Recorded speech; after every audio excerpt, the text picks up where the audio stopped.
Hello folks, this is Prince Vijay Santhosh podcast. Today we're gonna discuss on environmental crisis, a grim reality. If there's one thing 2020 has taught us is to wake up and smell the pollution.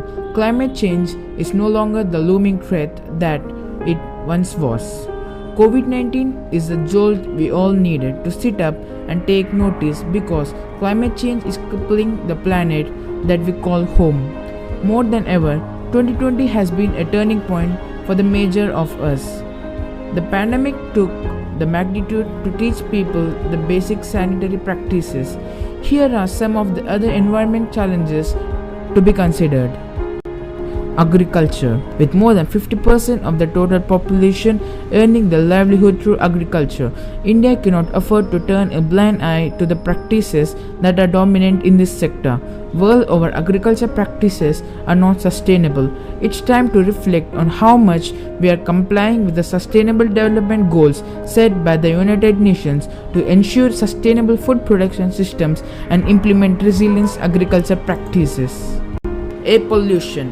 This is as much as burning issue as the smoke causing fires around the national capital region, that is Delhi.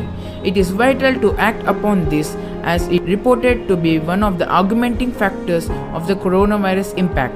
Apart from various cardiopulmonary ailments caused by particulate matter, the WHO states that worldwide around 4.2 to 7 million people die each year from air pollution, and that 9 of 10 people breathe air that contains higher level of pollutants. Plastic pollution. As world consumerism continues to grow rapidly, so does plastic pollution.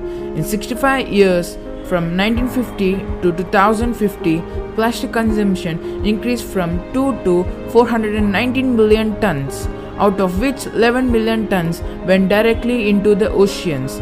This has been lethal to marine life and the ecosystem. If we don't rethink our practices, it will cause untold damage to our environment. Food waste. About one-third, nearly 1.3 billion tons of food is lost or wasted. Food waste and losses account for annual greenhouse gas emission of 4.4 gigatons. In a developing country like India, which already ranks poorly 94 in the Global Hunger Index, 40% of food waste occurs at the post-harvest and processing levels. Poor governance. Policymakers have for long been urged to strictly tax greenhouse gas emitting activities and push for innovation of low carbon procedures. One such practice is the implementation of the national carbon tax by countries like Europe, Japan, and Canada. The Paris Agreement states that countries need to drastically reduce greenhouse gas emission. Since it is a voluntary agreement, there is a need for something more concrete. Government needs to significantly expand support for green innovation. A study found that it would take until 2033 to stop global warming if all the greenhouse gas emissions are halted in 2020. The time to act now.